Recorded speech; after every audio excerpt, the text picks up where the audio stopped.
All right, we want to open up. I know I haven't touched on your favorite holiday this week, but I'm going to touch on it today. A lot of your kids are probably, some of your kids are probably weeping about Santa Claus. We're going to discuss the origin of Santa Claus, and we're going to discuss several things. I want to open up with Daniel chapter 7 and verse 25. The book of Daniel, chapter 7 and verse 25. And he shall speak great words against the Most High. The he here is the last ruling empire on earth, which is your friendly neighborhood white man.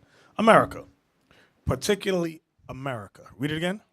And he shall speak great words against the Most High. So that's from his school system, his political system, his science system. He speaks great words against the Most High, meaning whatever this Bible says, this man would speak against everything this Bible says. It says, and he shall speak great words against the Most High. Go ahead. And shall wear out the saints of the Most High. And shall wear out the saints of the Most High. Let's prove who the saints are. Give me Psalms 149:14, I think it is. Or 148:14. One of those two. The book of Psalms, chapter 148 and verse 14. This is to prove who the saints are. Because everybody in the world says they, as long as they believe in Jesus, they are a saint. Go ahead. He also exalteth the horn of his people, the praise of all his saints. See that? Go ahead. Even of the children of Israel. So the saints are the children of Israel. I'm going to say it again. The saints are the children of Israel. Now let's go back to Daniel 7. Verse 25, one more again.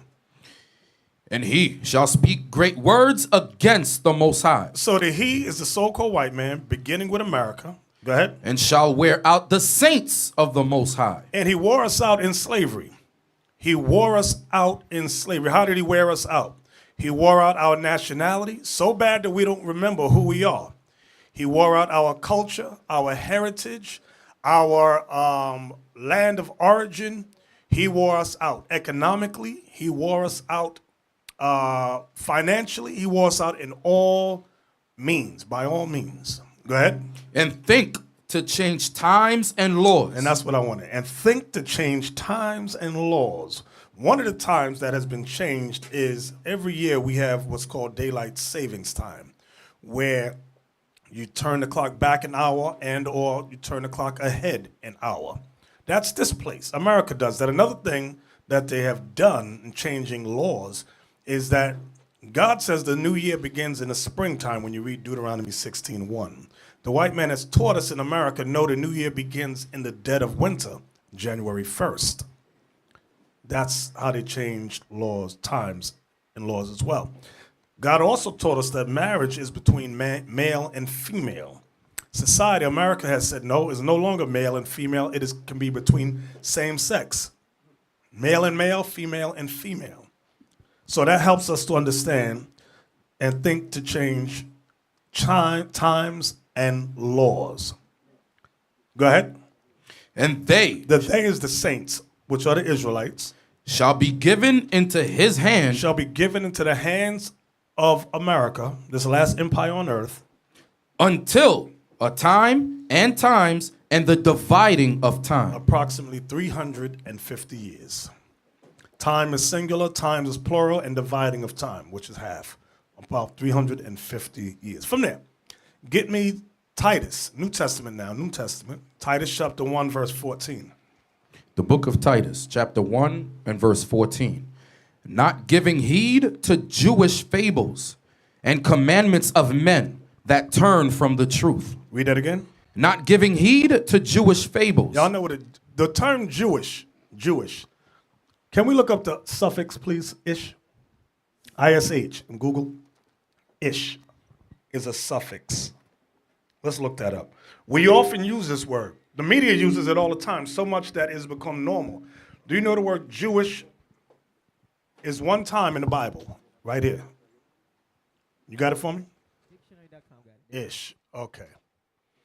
All right. See, number two, I'm going to just get to the point. It says a suffix used to form adjectives from other adjectives with the sense of somewhat, or rather, as in oldish, reddish, sweetish. Look at number one. I'll read that too. A suffix used to form adjectives from nouns with the sense of belonging to, after the manner of having the characteristics of, like, addicted to, inclined, or tending to. So when the white man says he's Jewish, he's letting you know he's somewhat a Jew. He's not the original. That's what this suffix means. So when he's in his speech, he's telling you he's Jewish. We don't pick it up and realize he's telling us he's not the original. He's telling us he's a convert. But society doesn't pick that up. The scholars know, but the masses of people do not know. So back to Titus 1:14, please. Titus 1:14. Not giving heed to Jewish fables. Not giving heed to Jewish fables.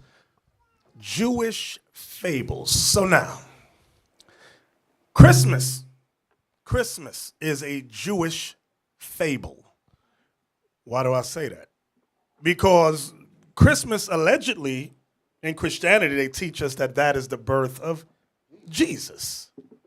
Jesus is a Jew, right? He was of the tribe of Judah. He is of the tribe of Judah. Read it again. Not giving heed to Jewish fables. Not giving heed to Jewish fables. And commandments of men. So the Jewish fable we want to touch on right now is Christmas, because that is a Jewish. Another word for fable is fairy tale or lie. Not giving heed to Jewish lies. Because Jesus Christ was not born December 25th. Ask a Christian, challenge him. Challenge your mama. Prove the scripture. Where is it that Jesus was born December 25th? In the dead of winter. What scripture is that? You'll not find it in the Bible. The only reference to when Christ was born, give me that Luke 2:40. Start there and go down. This is the only reference to what time period Christ was born. The book of Luke, chapter 2 and verse 41. Now his parents went to Jerusalem every year at the feast of the Passover. Passover subject, go ahead. And when he was 12 years old, they went up to Jerusalem after the custom of the feast. So it's telling you Christ was 12 on the Passover. So that's letting you know when he was born. You mean Christians never read this? Do you mean your friendly neighborhood white man never read this? Oh, he read this all right. You mean the Pope don't know about it? You mean the Pope don't know about that? Oh, he knows about it all right. But he goes, no, make it December 25th. So now, Abiel, let me see where I want to go first. I want y'all to pay close attention to me. Pay close attention to me. You brothers and sisters in the UK, pay close attention to me. We like to travel. I know, and a lot of times when you ask a sister where she want to travel, she goes, I want to go to Europe. It's always where the white man is. I want to go to Europe. You ever notice that? They All never the say Egypt, Africa, Arabia. No place where people of color. It's always where the white man is. Let's go over there to Europe. So, my brothers and sisters in Holland, we're going to talk about you for a second. Give me the video, Santa's Elves. That one right there. Let's pay attention. It's very short, so I hope your kids don't get spirits on them. Just pay attention. We're talking about the elves just for a second. Put the link up. And if your kids get spirits on them, apologize. Mommy, we're going to have Santa Claus this year. No, we're not. This is just an illustration. I grew 3 years in this now. I'm aged.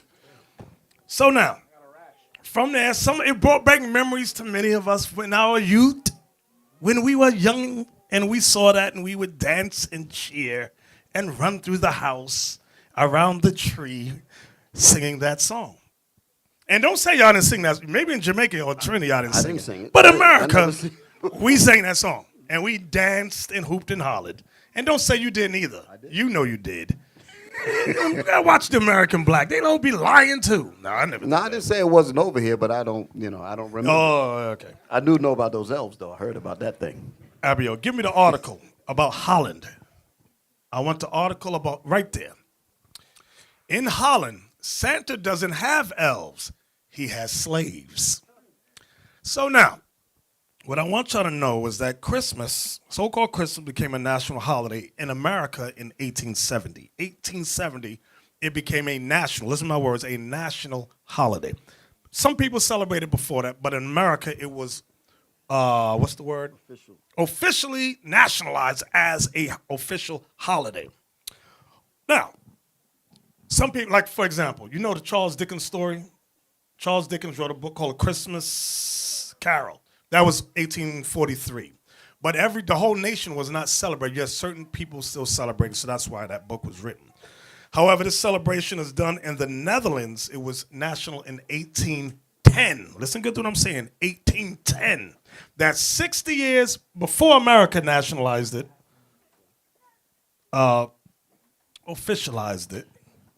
Holland, the Netherlands, was celebrating it already in 1810 with a more, listen to my words, a more historical outlook.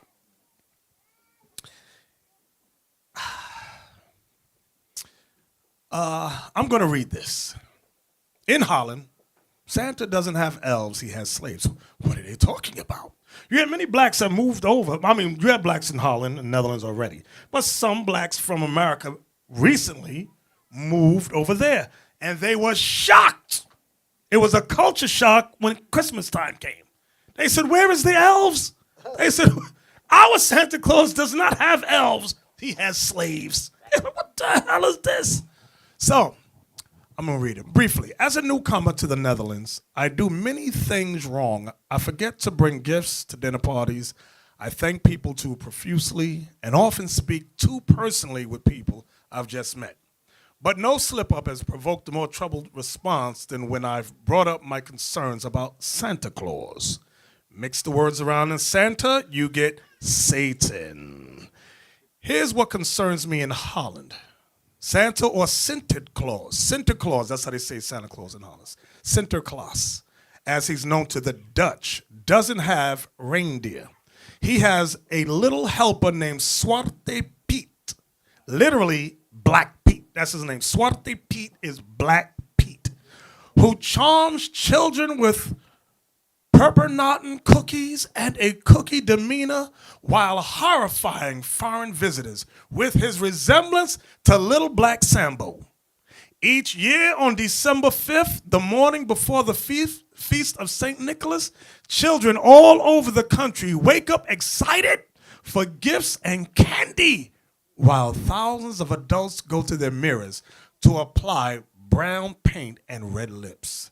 In their Zwarte Piet costumes, they fill central Amsterdam and small village streets, ushering in the arrival of Sinterklaas, who in the Dutch tradition rides a flying white horse. Trying to tell a Dutch person why this image disturbs you will often result in anger and frustration. Otherwise, mature and liberal-minded adults may recoil from the topic and offer a rote list of reasons why Zwarte Piet should not offend anybody. He is not even a black man, many will tell you. He is just black because he came down the chimney. Then you may reply, why aren't his clothes dirty? So now let's pause there. Give me Wikipedia. Go to Wikipedia. Just Google it. Go to Wikipedia. I want Santa Claus. Just type in Sinterklaas.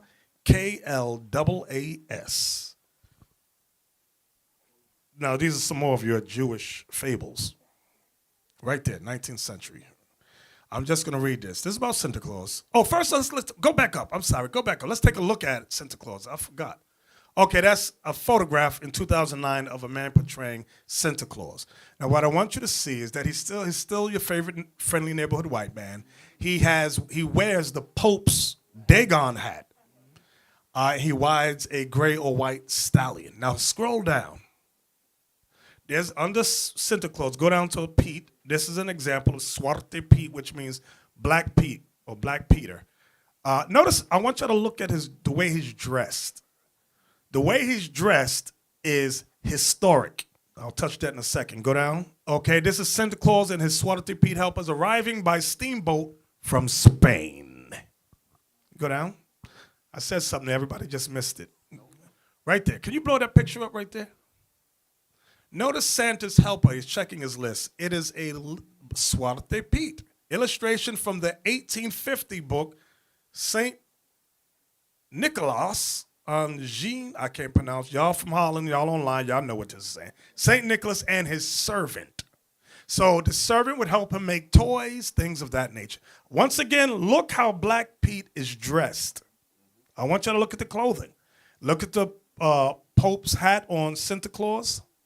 You see, that's the Dagon that you read about in Judges about Samson. Remember the Philistines were worshiping the fish god Dagon, and he had a big hat on his head that had a fish's mouth. That's that hat. Okay, go back out of that.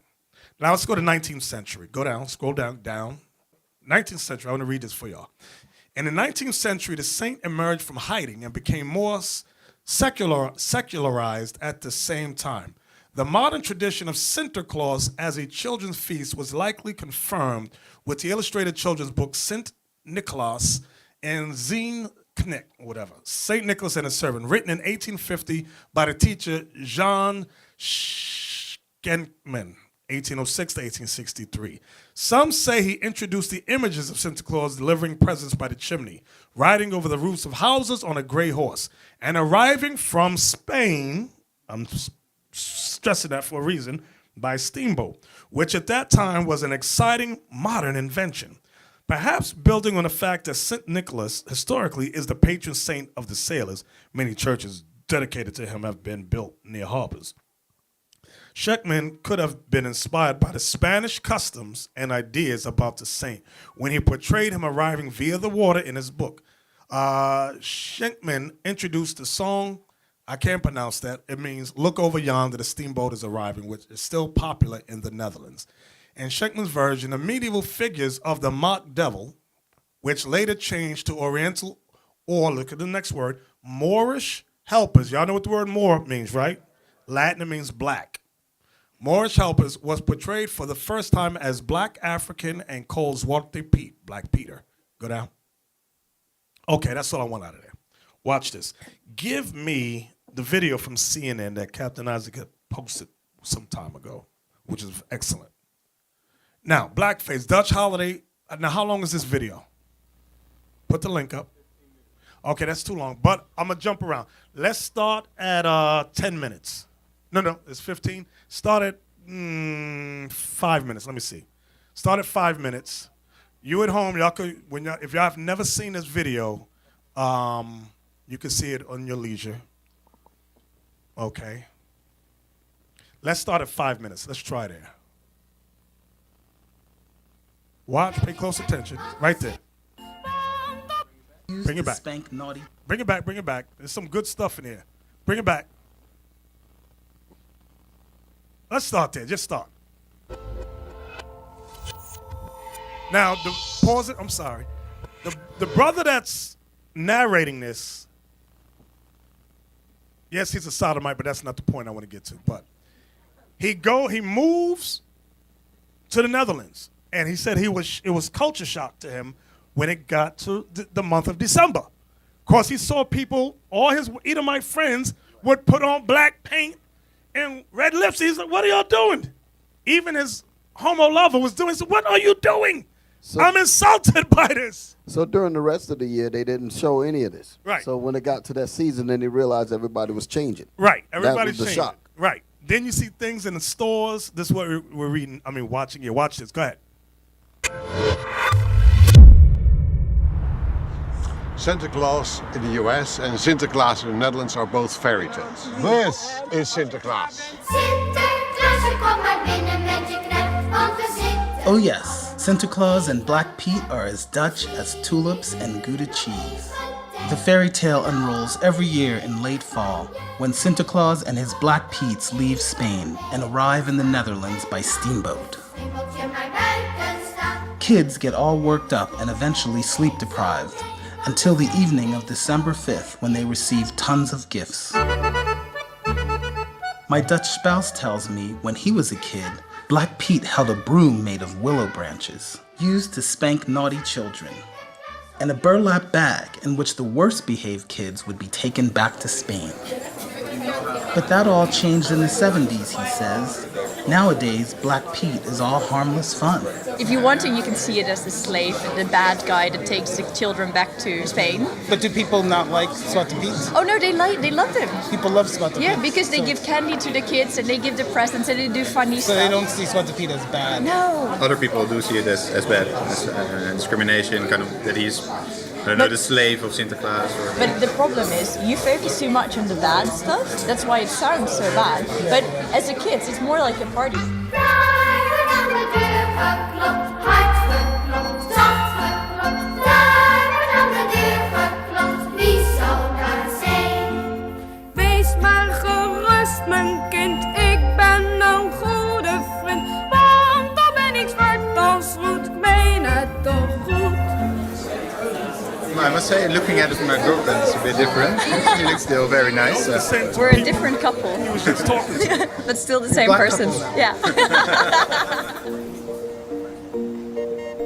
Now listen to this. See that devil? Listen to what he said. Okay, He's a demon. Yeah. My pa's in St. Nicholas. Wow. That's my dad.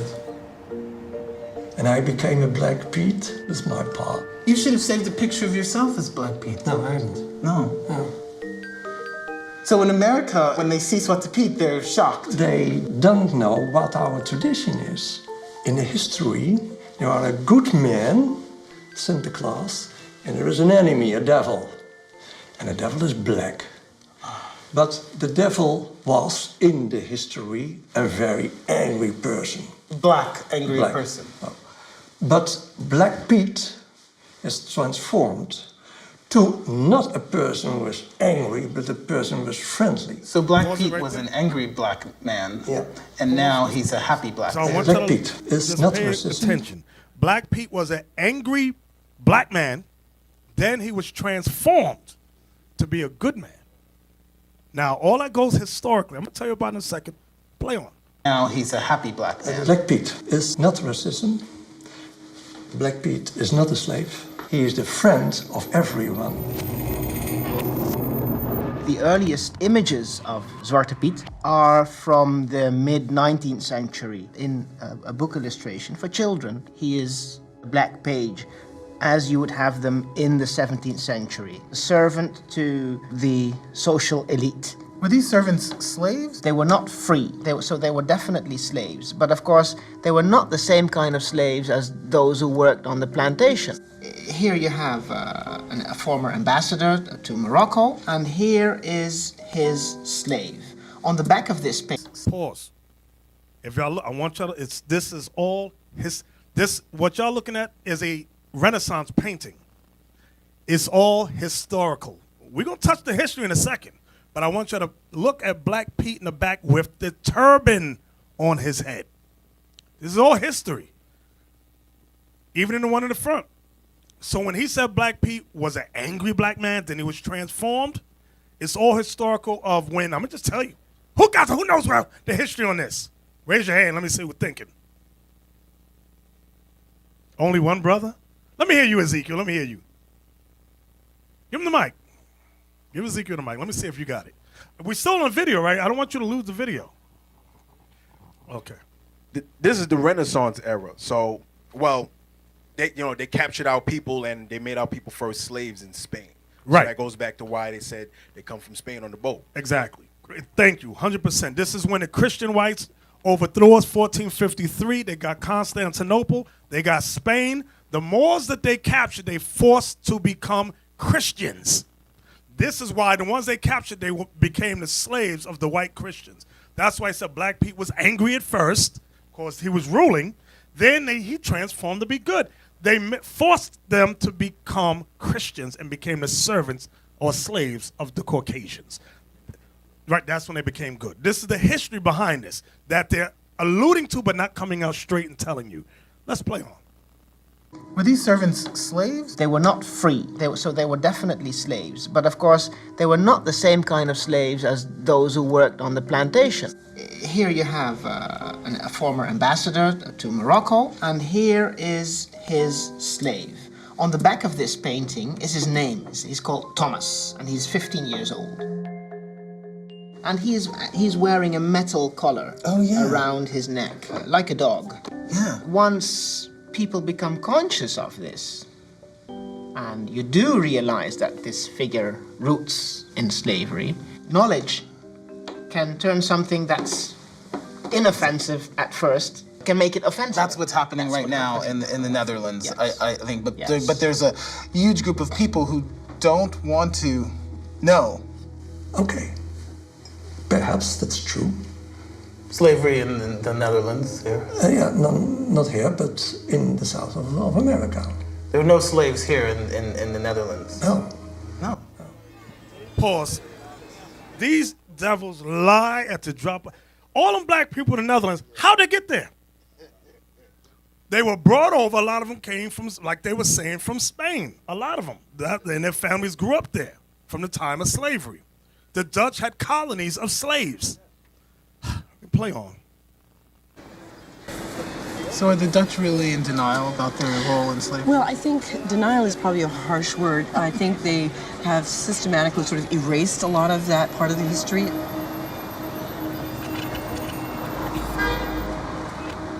In 1863, when slavery was legally abolished here in the Netherlands, it really wasn't the end of slavery. Wait, the pause. owners... She says slavery was abolished in the Netherlands in 1863.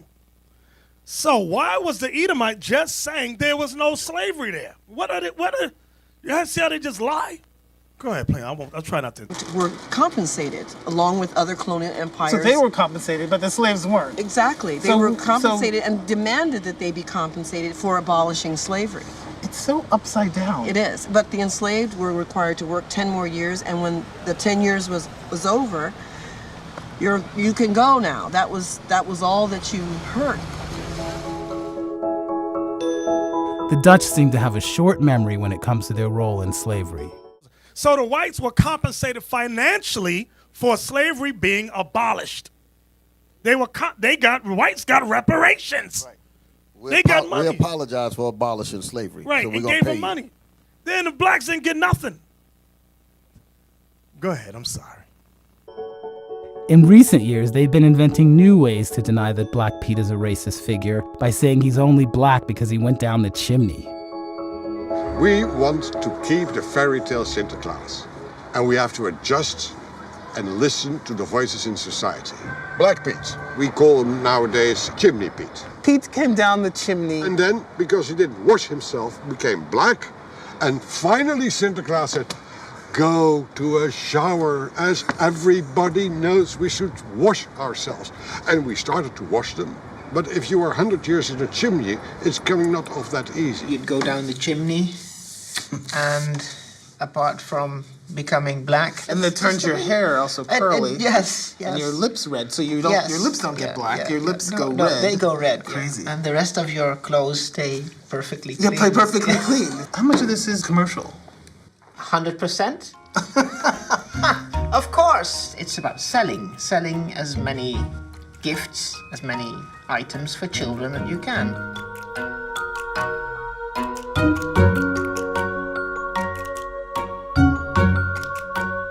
In the United States, we're all too familiar with using racist and demeaning caricatures for profit.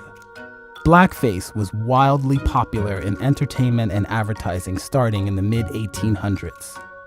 This was a clever way to dehumanize an entire race, fresh off the heels of slavery. I ain't drink nothing but water. These images are hard to forget. They have always made me feel less than human. I spent a lifetime fighting those feelings. And now I'm confronting them again. I can't imagine what it's like for Black people in the Netherlands to still be fighting this struggle. We went to Dordrecht, and there they have the national parade. So the Sinterklaas figure and his black-faced actors show up. And we went to the square where the parade would end. Well, the cops said, hey, you guys need to move. They said, you've been told to leave already and you need to go now. And we were like, no, we have the right to stand here like everybody else. And before I knew it, I was on the ground. 5 of them were on me. They were hitting me in my kidneys, they were stomping me, they were pulling at my arms, and they dragged me through the street to an alleyway. And in the alleyway, they pepper sprayed me twice, and then they arrested me and they put me in a police station in a cell for 6 hours. That's not good. That is not a part of a fairy tale. And it is not a part of a children tradition. Whoever says, you know what, we should use kids as a shield not to talk about difficult issues, they're pretty much deluding themselves and thinking that that's the right way to go at it.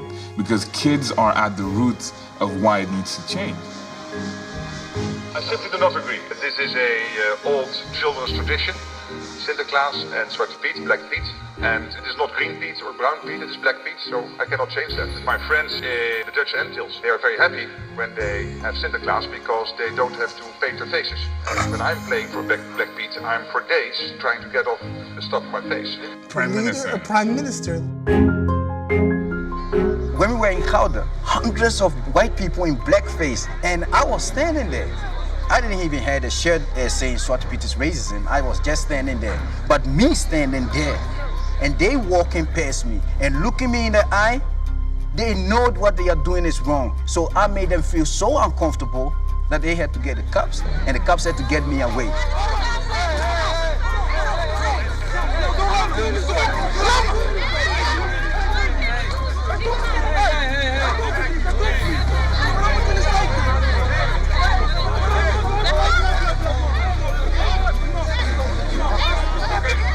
This one says, when the police arrested you, they made one mistake, and that's that they forgot to use their weapon on you. That's this one. Oh my God. There's so much more. Hold on. Get the F out of this country, and soon you will be on the news, being raped and dumped in a container. That's what's going to happen to you. This is just one of the thousands I had. Look, all of this, I didn't even open up. No, it's too much. As Dutch newspapers start spreading the news on the documentary I'm making, I'm receiving my own share of hate. Eat a banana, stupid black monkey. How dare you live here and try to change things? This could make your life not safe. Zwarte Piet is our culture. Go back to the roots. I should have known. A blackface makes a documentary about our children's friend. Drop dead. You know you should shove that whole issue up your sorry ass. Dutch people will hunt you down.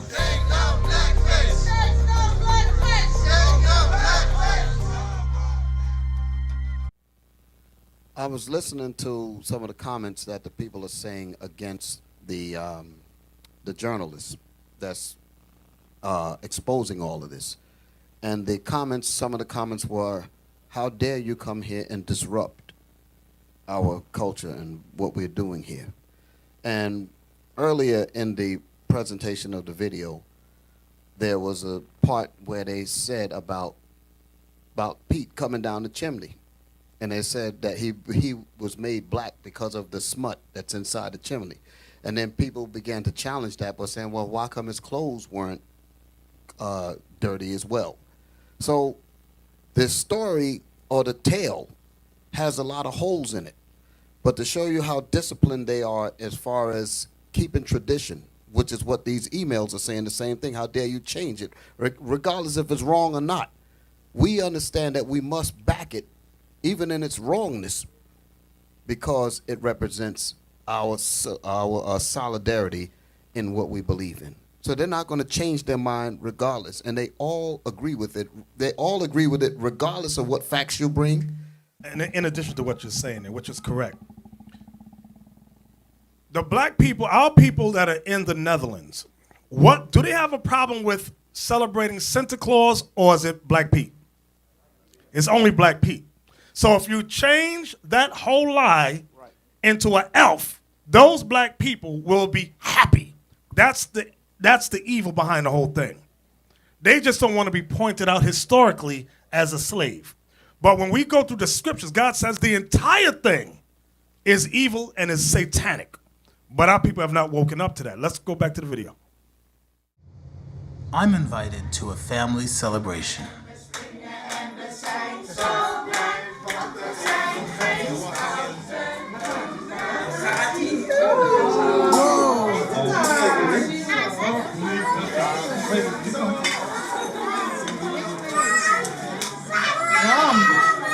my first pizza cake. It's delicious. We all grew up with Santa Claus, and well, it's just one of the most happy days of the year for children. So it's our way of being a small child again.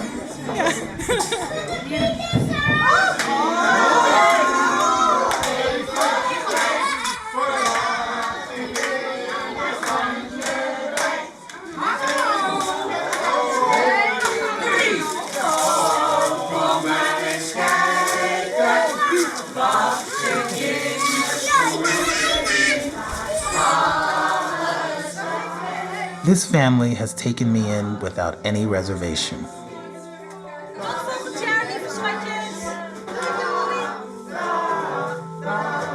They're lovely people who don't seem to mean any harm. Or is it that they choose to look the other way? The challenge is being able to see the other person, meaning the people of color, as your equal. My experience as a black person is equally as important as your tradition. And if we can see that and we can come to terms with that, then you'll say it's important that we make this tradition so that it's inclusive of all people. This is the idyllic town of Monnickendam, where the Dutch have gathered to say farewell to Santa Claus and his Black Pete's for another year. I'm about the only real black person in the crowd, and I see some people staring at me. I have never felt this uncomfortable since moving here.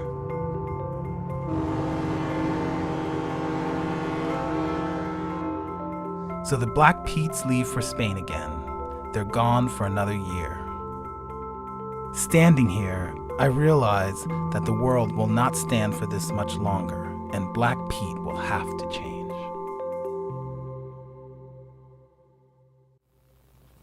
Well, alrighty then. So now, get me Jeremiah 10.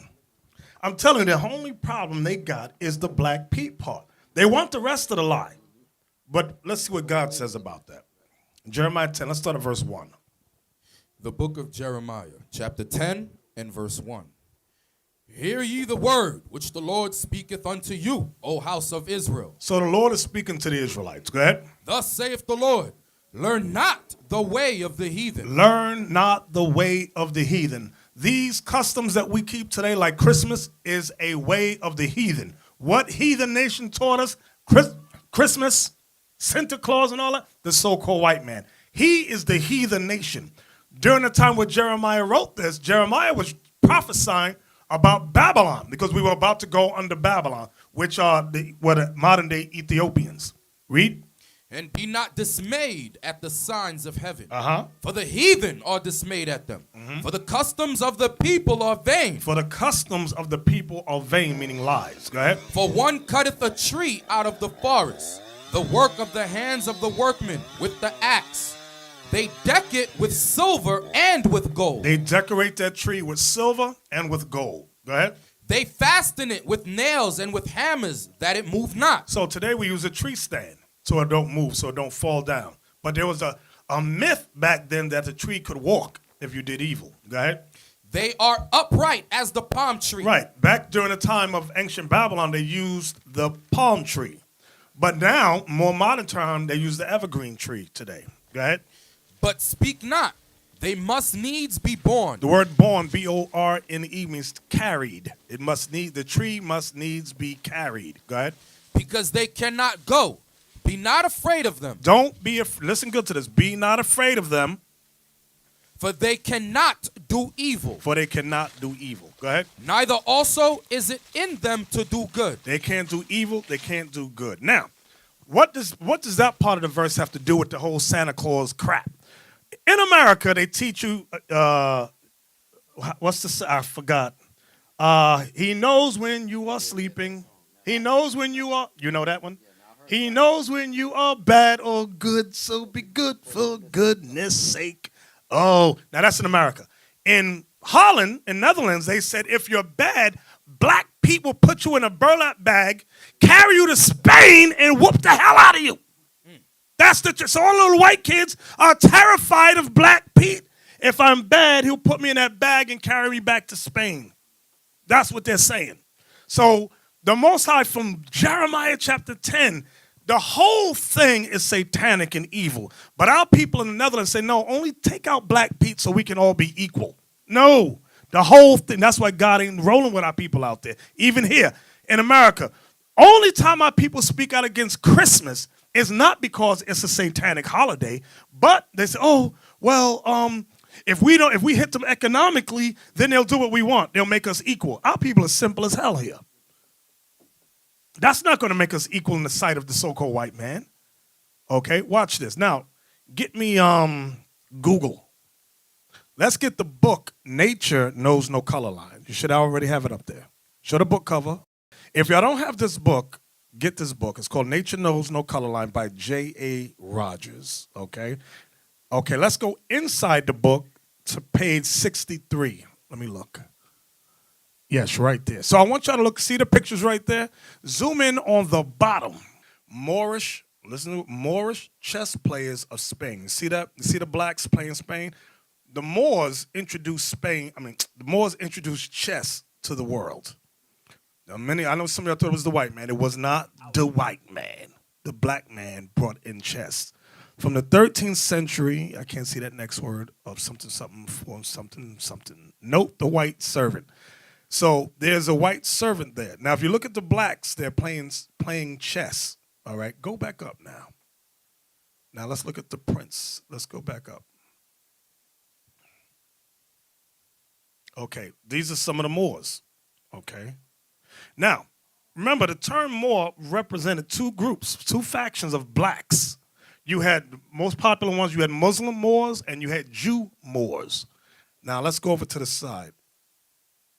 Okay, watch this. The very bottom says, British families, top left, the Moors of Yorkshire, including Sir Thomas More, Chancellor of Henry VIII. We all heard of Henry VIII. His Chancellor was Sir Thomas More. Let's go up to the top. That's him in the middle. Correct me, right? With the hat. That's Sir Thomas More, the third one from the left side. Henry VIII is the one that's over the coat of arms, the first one, the largest one. The next one is Princess Anne, and the one over there in the corner, the last one is Queen Elizabeth. So this is the history we're not being taught in America. Queen Elizabeth I, the real one. So y'all see Henry VIII top left with the two double earrings. That's Henry VIII. His Chancellor, Sir Thomas More, is the one in the middle.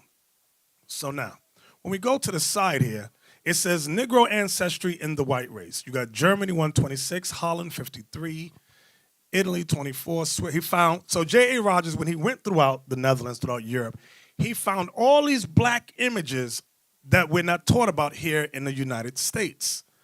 It says, later, with only little research, I found 162 of the latter with one or more Negroes. Who were these blacks? Wade, Grand Mason, and some others say they represent Moors, whom the Crusaders fought in Spain and Palestine. Let me read that again. Who were these blacks?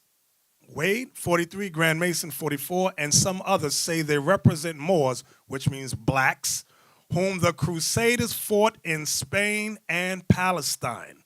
Some, as Gauss says, represent trade and exploration, that is, of whites who adventured in black men's lands. For instance, Sir John Hawkins, father of the English slave trade, had a bound Negro in his coat of arms. Both these views are right only in a very small way, because they do not explain why so many of these families with Negroes are named Moore, Blackamoor, and the like. McRitchie is correct when he says that families with the name of Moore, Maurice, Morrison, and other derivatives of Moore had Moors as their ancestors. He adds, nor can the Moors of heraldry be explained. Heraldry means these coats of arms. He adds, nor can the Moors of heraldry be explained sufficiently. Remember, J. Rogers, this is about I think he published this in 1960, 1970, but he was born in the 30s. I can't remember. Find out when that book was, not you. Abigail, somebody Google on their phone. When was this published? Okay, so I want you to look at these images. I'm going to read this part again. He adds, nor can the morals of heraldry be explained sufficiently on the theory that the founders of families bearing spurs in assisting Spaniards to now see that there we go. 1952, thank you. So this was published 1952, thank you.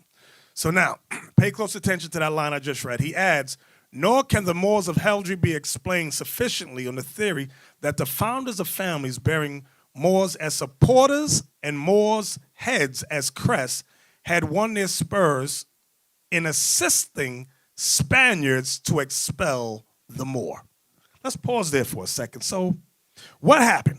When the whites began to conquer, they got certain Moors to work with them to cast out the other blacks and or enslave them. It's the same thing the whites did in South America, same thing they did in Central America and North America. Divide and conquer. That's why you can pay a Negro $1. He'll do anything the white man says. All right, I was going to say something else, but I won't say that. All right.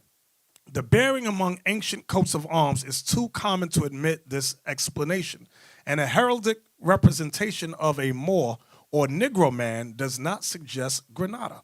The features are some of the ugly, irregular, and the hair, though longer than that of a pure Negro, is woolly. Okay. Can we zoom in on the pages so the people can read along with us a little bit? All right. It says, as regards Christian Spain and Portugal, listen good, as regards Christian Spain and Portugal, Negroes were imported in droves from 1440 until the abolition of slavery in Portugal in 1773.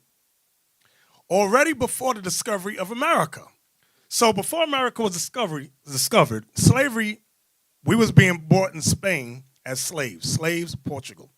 It says already, okay, let me read on. Several thousands of Negro slaves had been, what's that word, expatriated from Senegal, Guinea, and the Congo, and were working in Lisbon and Algarves. And so now, although he's naming that, use the words Negro and Senegal, these are Israelites, as we're going to read, as we're going to prove. The Catholic sovereigns were dealers. I'm going to read that again. The Catholic sovereigns were dealers in Negro slaves. I got to read that again. I know some of them got Catholic families. A lot of you Haitians. The Catholic sovereigns were dealers in Negro slaves. It was Christopher Columbus who went plundering in Negro slaves in Guinea before stealing Indian slaves in Cuba. Let me read that again, because they don't tell you that in school. It was Cristobal Columbus who went plundering in Negro slaves in Guinea before stealing Indian slaves in Cuba. Before the discovery of America, the Negroes already were cutting sugarcane in, what's that word? Andalusia. And in Seville, there was a municipal council of native Negroes with fraternal orders, kings and overseers. The Negro came first to the Indies from Spain. Wait a minute. Let me read that whole sentence again. The Negro came first to the Indies, talking about the Caribbean islands, from Spain, not from Africa. Let me read that again, because y'all didn't get that part right there. The Negro came first to the Indies from Spain, not from Africa. See, they don't teach you that in school. They said every black came from Africa. That's a lie. That's what J. Rogers proved. With all those black coats of arms throughout Europe, he was proving we were ruling Europe. They conquered us and brought many of us as slaves on this side of the world. Right. Lerone Bennett Jr. also put that out in his book. Right. He said that a lot of the slaves that came over to the Americas, the first ones that came with Spanish names. Exactly. 100%. Meaning they came from Spain. Right. They don't tell you this in school. All right. The Negro came first and then from Spain, not from Africa. And as, what's that word? Euclides, what's that next word? Acuna said of Brazil. I can't remember. The mulatto was not made in America.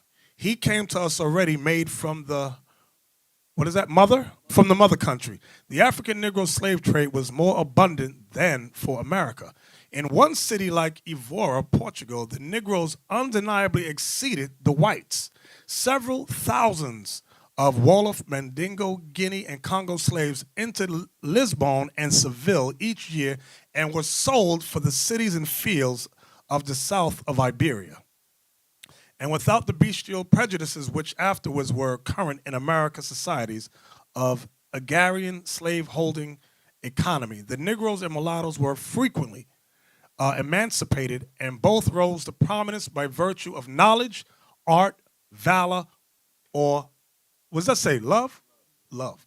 Negroes were adopted into, so once they conquered us and they kept, like they showed, we saw the first painting, the Renaissance, you had the little black boy with a collar on his neck.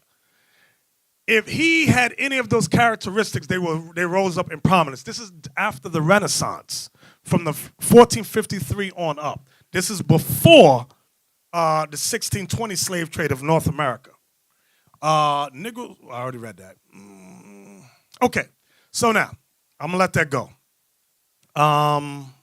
Give me the next one. I had something else. Give me the video, Moors in Europe 4. It's a video on YouTube, this one. Moors in Europe 3, right, this is it. Who was that head-banded man? So this brother had, now all of the sketches that you saw in J.A. Rogers' book, some people say that J.A. Rogers made those images up and he sketched them. Yeah, he sketched them, but he did not have a camera to photograph. That was back in the 50s. So now this guy went and got many of the same images and he photographed them and put them in his video. So just pay it, so when y'all get the book, you can match it along with the video showing you J.A. Rogers did not concoct and make that stuff up that's in his book. Play it.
This isn't all from Spain. Some of these coats of arms are from Britain, Germany, Russia, France, Poland.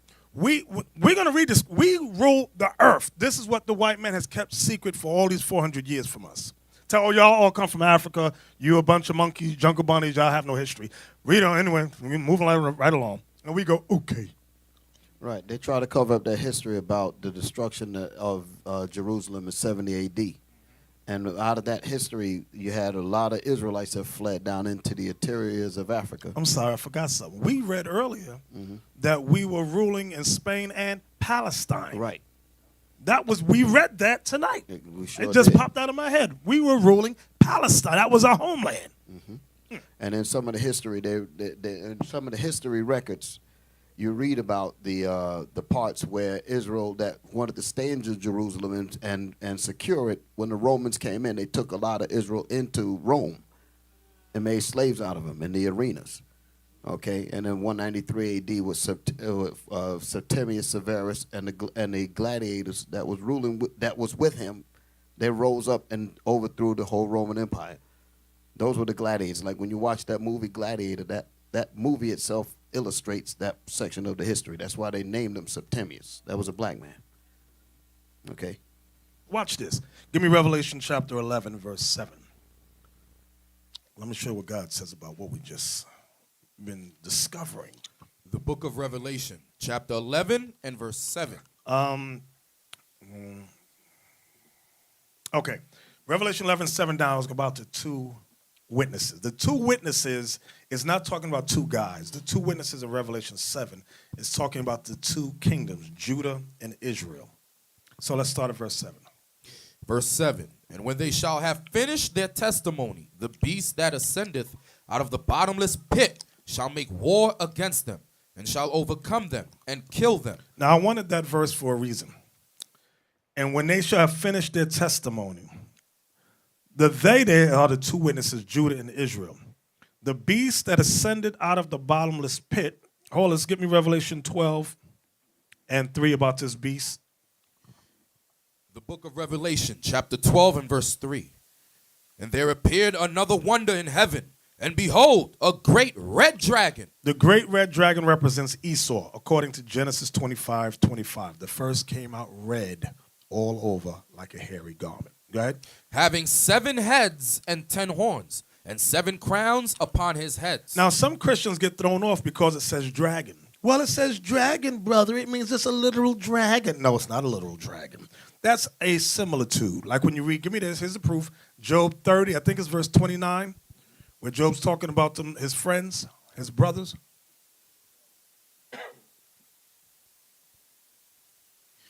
Job chapter 30 and verse 29. I am a brother to dragons. See that? Remember, he said, I'm a brother to dragons. So now he's talking about his buddies, his friends. When you go back to Revelation 12 now, in verse 3, one more time. And there appeared another wonder in heaven, and behold, a great red dragon. This great red dragon is Esau, the nation of Edom. What does Edom mean, brothers? It means red. Go ahead. Having 7 heads. 7 great empires. And 10 horns. The European Union, which is the 10 common markets. And 7 crowns upon his heads. Go back to Revelation 11, now the chapter before it, in verse 7. Revelation 11, verse 7.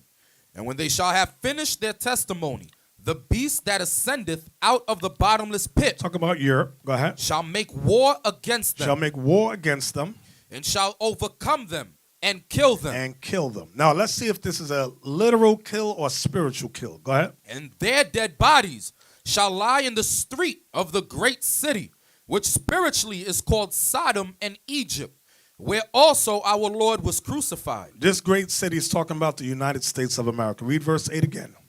And their dead bodies shall lie in the street of the great city, which spiritually, go ahead, is called Sodom. Why is this place spiritually called Sodom? Because they promote homosexuality, same-sex marriage. Go ahead.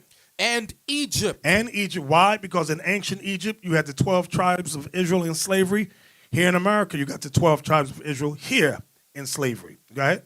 Where also our Lord was crucified. Now, Christ was literally crucified in Jerusalem. He wasn't literally crucified here, so what does that mean? His image and his teachings were crucified, meaning put to death. They destroyed his image and his teachings. Go ahead. And they of the people and Now listen to this verse. And they of the people and kindreds and tongues and nations. Meaning, remember, in America, you got all nations here. That's what it means. And they of the people and kindreds and tongues and nations, go ahead, shall see their dead bodies 3 days and a half, and shall not suffer their dead bodies to be put in graves. We weren't put in graves because we were not literally dead. We're spiritually dead. Just like the verse above it, which spiritually is called Sodom and Egypt, where also our Lord was crucified. And they of the people and kindreds and tongues and nations shall see their dead bodies 3 days and a half, meaning 350 years, like we just read earlier. Daniel 7, verse 25. Remember we read that? Hold that. Some of you forgot. Hold that. Get Daniel 7:25 again. Daniel chapter 7, verse 25. And he shall speak great words against the Most High, and shall wear out the saints of the Most High, and think to change times and laws, and they shall be given into his hand. We shall be given into his hand as slaves. Go ahead. Until a time and times and the dividing of time. 350 years. Now when we go back to Revelation 11 and verse 9 again. Verse 9. And they of the people and kindreds and tongues and nations shall see their dead bodies 3 days and a half. The 3 days and a half is going back to the times, and dividing of times, which is 350 years. Go ahead. And shall not suffer their dead bodies to be put in graves. Because we're not literally dead, we're spiritually dead. Watch the next verse. And they that dwell upon the earth shall rejoice over them and make merry. Read that again. And they that dwell upon the earth shall rejoice over them. When the beast, which is the white man, conquered us, it says they rejoice over the images that we just saw with them holding a flag. The whole Santa Claus in Holland, that's a rejoicing over us. With Black Pete, we conquered the blacks. We conquered them. Read it again. And they that dwell upon the earth shall rejoice over them and make merry. Merry Christmas is about the conquering of the blacks, the Israelites. That's what it's about. Read it again. And they that dwell upon the earth shall rejoice over them and make merry, and shall send gifts one to another. At one time, the gifts was you and I. We were the gifts they gave one to another. Today is chocolate and candy and Transformer toys. They just changed it. That's all they did. But the whole celebration was about us being conquered. The proof is in Holland. Because some of us get so ignorant. No, it's about elves. It ain't about no damn elves. They changed that to keep us asleep. The whole celebration is our destruction. Read it again. And they that dwell upon the earth shall rejoice over them and make merry, and shall send gifts one to another. Because these two prophets... The two prophets is the kingdom of Judah and the kingdom of Israel. Go ahead. Tormented them that dwelt on the earth. How did we torment them? We had them in slavery. That's how we tormented them. We didn't play with the so-called white man. Their scholars know this history. We today have been dumbed down. They say the Americans are the dumbest of all people. The American public. That's why in Europe they say these people in America don't know nothing. Like the things they were talking about in Holland, those whites in America over here, the regular whites don't know nothing. They go, what are you talking about? Santa Claus ain't about it. They go, yes, it is. Go ahead. Yeah, Elder, and what proof that is Black Pete? Because the tale that they used to say over there is that if the kids and them do something wrong, Black Pete gonna torment them. He gonna come and take them back to Spain. Right. Proving that goes back to the history that say that we tormented them. Exactly. All right, so we used to torment them. They used to scare their kids, telling their kids, listen, Black Pete gonna come for you if you misbehave. You understand? Because they always had that fear, because we saw the picture early on. They was our servants. Right. All right. That's why when you read it, read the verse again. Read it again. Verse 10. And they that dwell upon the earth shall rejoice over them and make merry, and shall send gifts one to another. Read it again. Because these two... Read it again from the top. And they that dwell upon the earth... It's talking about the nations. It's talking about Edom. Read on. ...shall rejoice over them. They shall rejoice after what? Over who? Over the Israelites. Over our forefathers that was in Spain. Why? And make merry, and shall send gifts one to another. And make merry, meaning Merry Christmas. That's when the Christmas celebration that is being done today, it started after we was conquered in Spain. You understand? That's when that Christmas celebration started. We could go all the way back to Daniel 10, but that back then is different. When the white man celebrated it in the 1600s, it was because of the conquering of our people. All right? When you read it, that's what the verse is saying. Read it again. And they that dwell upon the earth shall rejoice over them and make merry, and shall send gifts one to another. So they start sending gifts to one another, and they start making merry Christmas. Why?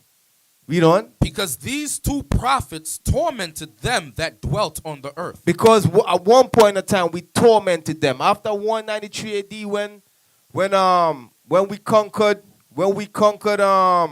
Rome, that usher into the dark ages, and we start ruling over them, and we conquered them, and we tormented them. All right, so that's what happens. So after they get back into power, they say, let's make merry and give gifts one to another, because these two prophets, they had us in slavery for a minute. You understand? So let's do this celebration, and that's where that come from. You understand? And that's why they teach their kids, listen, Black Pete gonna come for you and take you to Spain, because that was our headquarters where we was at, ruling from Spain. All right, so now they know, so we know today exactly where Christmas came from. You all should not be confused where that come from. As I said, when we read Daniel 10, the Babylonians and them used to celebrate it. Jeremiah 10, 10 and 1, the Babylonians used to celebrate it. But today, where the white man get that from, and the reason why they celebrating it is because they conquered us. Right. Real quick. We watched a documentary earlier about the brother that went to the Netherlands, and he mentioned he went to the house, he showed Black Pete having a thing in his hand. He said he whips the kids and they're bad. You know what I'm talking about, Elder? Look up Krampus real quick, please. Krampus. That movie came out, I think, this week or last week. It's coming out. It's called Krampus. It's an evil demon that kidnaps or destroys evil kids. He's like the alter ego of Santa Claus. But Krampus is Black Pete, and I have it here. That's what that guy, the Edomite, said to the guy. He says that Black Pete started off as a black demon, then he turned good later on. I'm gonna show you how. Look right there. Now look what he's wearing there. He's carrying that bag right there. See the birch in his hand? The thing he has in it says that Black Pete had in his hand in the documentary. The exact same to whip the little kids. Now go to Wikipedia and look up Krampus. Okay, read that. It says Krampus, right here. It says, although Krampus appears in many variations, most share some common physical characteristics. He is hairy, usually brown or black, and has cloven hooves and horns of a goat. His long pointed tongue lolls out. That goes to the Edomite said that he started off as a devil. An angry black man. It says Krampus carries chains, thought to symbolize the binding of the devil, which is he's a slave. It says he thrashes the chains for dramatic effect. The chains are sometimes accompanied with bells. That goes back to yokes around our neck with the bells. Yeah, go down. It says the birch branches he beat kids with are replaced with the whip in some representations. Sometimes Krampus appears with a sack or wash tub strapped to his back. This is called a card of evil for evil children, blah, blah, blah, to the point. It says some of the older versions make mention of naughty children being put in the bag and being taken. This part of the legend refers to the times that the Moors raided the European coast as far as Iceland to abduct the local people into slavery. This quality can be found in other companions of St. Nicholas, such as Zwart Piet. So Krampus is Zwart Piet. That's what we tormented them in Revelation 11. We took their kids and put them in slavery and brought them back over there, as far as Iceland, because we were overthrowing the Edomites. And they said, he's a demon. Then when they conquered us, he became a good black man. He became a good black boy when they conquered us. So he started off. So they made us Christians. Right, made us Christians. So he started off as that black demon with the horns. So we overthrew them in Spain. Scary niggas is gonna kill us. These evil demons and gave us that pagan demonic look of old time. And they made St. Nicholas also a demon, a white Santa Claus. That white version comes from paganism also. So they whitewashed St. Nicholas, made him a white demon in the North Pole, and then they blackwashed us, well not blackwashed, but they made us demons and Saint Pete as Krampus. So Krampus is Black Pete basically. Right. So in America, they changed Black Pete to an elf. That's Right. what they did. It's still a magical And evil a demon. creature. Demon. Exactly. So where we at, Captain Isaac? Revelation 11:11. Yes, sir. And after 3 days and a half. So after 350 years, pay close attention. After 3 days and a half, the spirit of life from God entered into them. The spirit of life from God entered into them, meaning we'll start to wake up and remember that we are the Israelites. Go ahead. And they stood upon their feet. We're in the beginning stages now trying to stand upon our feet. Go ahead. And great fear fell upon them which saw them. So as the nations see us standing up as Israelites, servants of the one true God, the Bible says great fear shall fall upon the nations. Because the nations know that once we wake up, Christ is soon to make his second coming. They're not afraid of Black Lives Matter. They're not afraid of that. Donald Trump showed you that when a Negro went up in his meeting. Black Lives Matter went in, what's the old Edomite's name? The old guy with the white hair. What's his name? He's running for president. Bernie Sanders, thank you. Black Lives Matter went and Bernie Sanders, they took over the mic. So they said, we're going to do the same thing to Donald Trump. Donald Trump said, okay, y'all go ahead and try that. Negroes went up in there, they got the beats down. They got beat down and cast out. So our people say, well, listen, let's hit them economically. Let's not celebrate Christmas. They trying to get solidarity by hitting Esau economically, but we must do it through the word of God. We're not supposed to celebrate Christmas, not because we're trying to offend Esau economically, but because the one true God says don't celebrate it, according to Jeremiah 10, 1-5. That's when the power will come. Now, back to verse 11, one more time. And after 3 days and a half, the spirit of life from God entered into them. And they stood upon their feet, and great fear fell upon them which saw them. Give me 1 Kings 8:47, saying the same thing. Solomon in his prayer, he saw prophetically Israel waking up. Watch what he says. 1 Kings chapter 8, verse 47. Yet, if they shall bethink themselves. Bethink themselves meaning remember who you are. Go ahead. In the land whither they were carried captives. In the land whither we were carried captives. Go ahead. And repent. And what? And repent. See, that's one word a lot of our people don't want to do. We don't want to repent. We want to be equal to the so-called white man. God's not talking about us being equal. I want all y'all to understand that. Hold that. Give me Deuteronomy 7:6. God, the Most High God, y'all read this Bible? He's not talking about us being equal to the other nations at all. That's your vain imagination. This is what the Most High says. Deuteronomy chapter 7 and verse 6. For thou art an holy people unto the Lord thy God. The Lord thy God hath chosen thee to be a special people unto himself, above all people that are upon the face of the earth. So God is not talking about equality. The Bible, you will not find God saying, I want you to be equal to the nations. That is democracy, democratic lies. Now, the black woman in the CNN documentary, she says, take away black people because we all want equality. That's not what, now that might, to your ears, you go, oh, that sounds good. That's not the plan of the Most High. His plan is to set us on top of all races. That's where the root of the word racism is race. Meaning it is a race of power. Every nation is racing for power. Nobody, listen good, there's no such thing as equality amongst the nation. You think the Chinese want to be equal with us or anybody? The Chinese is in a race for world domination. The Arabs are in a race for world domination. That's what racism is about. The word race itself identifies competition. Now, go back to 1 Kings chapter 8:47. 1 Kings chapter 8 verse 47. Yet, if they shall bethink themselves in the land whither they were carried captives. That's what Revelation 11 was saying. And after 3.5 days, the spirit of life from God shall enter into them. Meaning, remembering that who we are, that we're the Israelites. Go ahead. And repent and make supplication unto thee in the land of them that carried them captives, saying, we have sinned and have done perversely. We have committed wickedness. And so return unto thee with all their heart, and with all their soul. That's the only reason we were conquered, because we sinned against the one true God. It's not that the white man was more powerful than us. No, not at all. We sinned. The Most High took his spirit from us. Go ahead. In the land of their enemies. In the land of what? Their enemies. Go ahead. Which led them away captive, and pray unto thee toward their land, which thou gavest unto their fathers. That's why when we stand and do the prayer, we always face Jerusalem, because Solomon prophesied that we must do that. Go ahead. The city which thou hast chosen, and the house which I have built for thy name.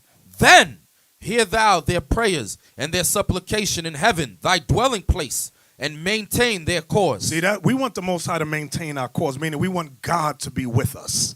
He says he's only going to maintain our cause if we repent and bethink ourselves. He said, then I'll be with you. Give me Hosea 3 and 4. This goes back to what Deacon Laba was saying about images. The book of Hosea, chapter 3 and verse 4. For the children of Israel shall abide many days without a king. Without a king. And without a prince. And without a sacrifice. And without an image. And without an ephod. And without teraphim. Afterward shall the children of Israel return and seek the Lord their God and David their king. Read that one more time. For the children of Israel shall abide many days without a king. And without a prince. And without a sacrifice. And without an image. That's the part I wanted. We shall abide many days without an image. And this is what as we're waking up, we're trying, the Most High is revealing to us our ancient images of what us ruling, how we dress, things of that nature, what the Bible is saying. He's restoring that to us. Image is very important. So when you hear certain Israelites say, oh no, you're not supposed to have any images. They don't know the Bible. And they hate the black image of Christ and the angels. I'm going to tell you straight. That's what they hate. And they are against that. They say no images. The Bible says we always had images. And that's why it says here that we would abide many days without an image. Hold on. Give me that in 1 Maccabees 3:48. Watch this. The book of 1 Maccabees, chapter 3, verse 48. And laid open the book of the law, wherein the heathen had sought to paint the likeness of their images. The heathen took our book and painted their images in our books. That's when they started conquering us. So what good would it be if the biblical patriarchs, matriarchs were white? Why would the white man think or need to paint them white if they were already white? Does that make any sense? No. The images in our Bible, in our records, were black images. That's why the heathen painted the likeness of their images in our records. So now go back to Hosea 3 and 4 one more time. Hosea chapter 3 and verse 4. For the children of Israel shall abide many days without a king, and without a prince, and without a sacrifice, and without an image, and without an ephod, and without teraphim. Afterward shall the children of Israel return. Afterward shall the children of Israel return. Return to what? Return to the knowledge of who we are. We are the children of Israel. That's who we are. The term, I always tell you the term Moor. You have groups of blacks today saying, we're Moor, we're Moors, we're Moors. That simply means black. That's not identifying a race. The racial name for us is Israelites, not Moors. Muslim is a religion. Christianity is a religion. Israel is our race. That's our identity. That is our nationality. That's what God is saying here. Read it again. Afterward shall the children of Israel return and seek the Lord their God. That's what we're doing now. That's what we read in 1 Kings 8. That's what we read in Revelation 11:11 in a similitude. Go ahead. And David their king. When it says David their king, because you got some dumb Israel saying we're supposed to look through the earth looking for King David. When it says David their king, it's talking about Christ, because Christ came from the lineage of David. Can we prove that? Give me that in Acts. It might be chapter 3, chapter 2. 29 and 30. Acts chapter 2. Because people were asking Peter and them about King David. Watch what he says about King David. So some of you in here might secretly be looking for David. You hold your breath. When you find King David, you let me know. The book of Acts, chapter 2, verse 29. Men and brethren, let me freely speak unto you of the patriarch David. Patriarch means forefather. of the forefather David. Go ahead. That he is both dead and buried. That he is both dead and buried. Go ahead. And his sepulture is with us unto this day. And his tomb is over here. Go ahead. Therefore, being a prophet, and knowing that God had sworn with an oath to him. Because David was a prophet. King David was a prophet. Therefore, being a prophet, and knowing that God has sworn with an oath. Go ahead. That of the fruit of his loins. That of the fruit of King David's loins. According to the flesh. According to the spirit. Did it say spirit? The flesh. According to the flesh. Wait. Go back to the word loins. Do y'all know what the word loins makes reference to in that verse? What? Penis. Penis. Penis. Read verse 30 again. Therefore, being a prophet, and knowing that God had sworn with an oath to him, that of the fruit of his loins. The word fruit. What is the word? What is the fruit that comes from your penis? Sperm, semen. Christians get stupid as hell. Oh no, I'm off my ears. I can't hear that. You're an idiot. That's why they talk about Mary had a little lamb. That's why they talk about immaculate deception.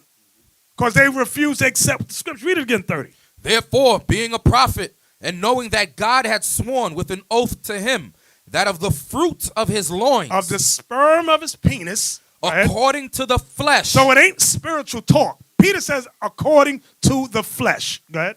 He would raise up Christ to sit on his throne. Proving there is no immaculate conception. Everybody understand that? If y'all confused, because it says, according to the flesh, Christ would raise up Christ to sit on his throne.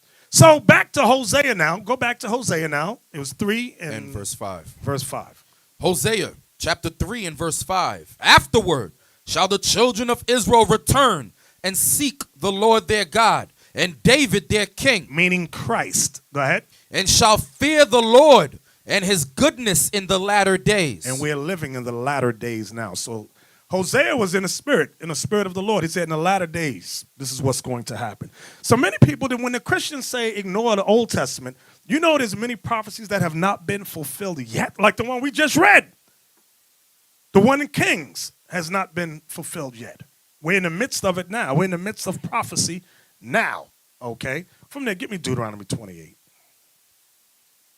So when the nations rejoiced over us and made merry and gave gifts one to another because these two prophets, meaning Judah and Israel, tormented them, goes back to what we're reading here. Deuteronomy 28. Give me verse 32. Deuteronomy 28, verse 32. Thy sons and thy daughters shall be given unto another people. So in the 1453 began the conquest. Understand, the Renaissance era began around 1453. They conquered Constantinople. They conquered us in Spain. They conquered us in Rome. They said, don't call them by their biblical name. Call these groups Moors. What does that mean? Black. Let's call them the blacks. That's it. They conquered. That's when they began to conquer us. Read again. Thy sons and thy daughters shall be given unto another people, and thine eyes shall look and fare with longing for them all the day long. So they were selling us as slaves. We were given to the race of the white man. They were selling us in Holland, the Netherlands. They conquered us. We read earlier in Palestine. They was conquering us. From 1453 all the way up to the 1600s. That was on the eastern side of the world. And they brought many of us on the western side of the world. Give me that proof in Hosea. It might be 11 something about the west. Y'all know what I'm talking about? We shall tremble from the west. That one. Where's that? So this history, y'all have to know it. We all must know it. Our children must know it. Because when they go to the white man's school system, he dumbs our children down. 11 and 10, thank you. Hosea chapter 11 and verse 10. They shall walk after the Lord. He shall roar like a lion. When he shall roar, then the children shall tremble from the west. That was it? Was that it, Isaac? Yes, sir. Okay. Why does it say the west? Because they were bringing us over here to the west. We already had some of our families here. The northern kingdom was on the western side already when you read 2 Ezra 13 and 40. So go back to Deuteronomy 28. Go back. And give me verse 48. Verse 48. Therefore shalt thou serve thine enemies, which the Lord shall send against thee, in hunger and in thirst and in nakedness and in want of all things. So if we lacked anything, we have to serve our enemies. This is the prophecy. Go ahead. And he meaning your enemies, shall put a yoke of iron upon thy neck. That's why in the paintings that we saw, the Renaissance painting, when he had the little Moor child, he had a yoke of iron on his neck. Okay? Y'all remember that? Okay. And it went from there to now on the 16th, they put the big yokes of iron.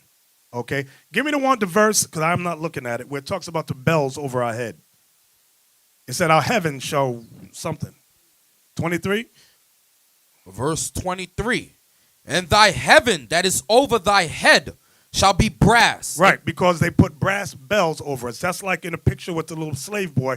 It said, and we read it in the Wikipedia, it said sometimes Crumpus, the little black Moor, would have bells. Go ahead.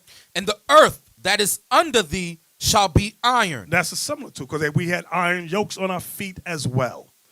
Okay, jump down. Did you finish 48? You finished 48, right? No, sir. No, sir. I didn't Verse finish. 48, you didn't finish that? No, sir. Go ahead. Therefore shalt thou serve thine enemies, which the Lord shall send against thee, in hunger and in thirst and in nakedness and in want of all things. And he shall put a yoke of iron upon thy neck until he have destroyed thee. And we've been destroyed spiritually and mentally. That's why they say the Americans are the dumbest group of public people, because they've dumbed down history. Why? Because why do you think the American white man was just so ignorant? Why didn't he? Let me see who's thinking. Why didn't the American white man do what the English white man did and allow artifacts to remain everywhere? Let me see who's thinking. Why? How come here's my question again. The European white man, you have images of the blacks ruling Europe all throughout Spain, Britain, the Netherlands, like we saw tonight. How come the American white man did not allow many images to remain on this side? Shalom, shalom. Because they understood that Judah has to wake up first. They knew the prophecy. There we go. See, he thinking. I know you didn't even think of that thing, but that was it. That's the answer. The American white, listen, the white man studies the scriptures. He knows the wake-up call is on this side, not over here. Britain will come later. He said, but it's this group here. Give me that. Where's that? Give me Zechariah. First, before we get Zechariah, give me Hosea 1, 10, 11. Give me that one first. See, I like when brothers start studying. I like that thing. Makes my job easy. I go, yeah. You got it for me, Captain? Yes, sir. Go ahead. Hosea chapter 1 and verse 10. Yet the number of the children of Israel shall be as the sand of the sea, which cannot be measured nor numbered. So don't worry about, the white man outnumbered. The Bible says the white man does not outnumber us. God says we number the sand of the sea. Let me tell you something. I know y'all don't think like the white man thinks. The white man says, because you ask a black man how many numbers, what's the word? Demographics of blacks in this city and that city. And they go, oh, well, we're only like 50,000 or 1 million here. Da, da, da.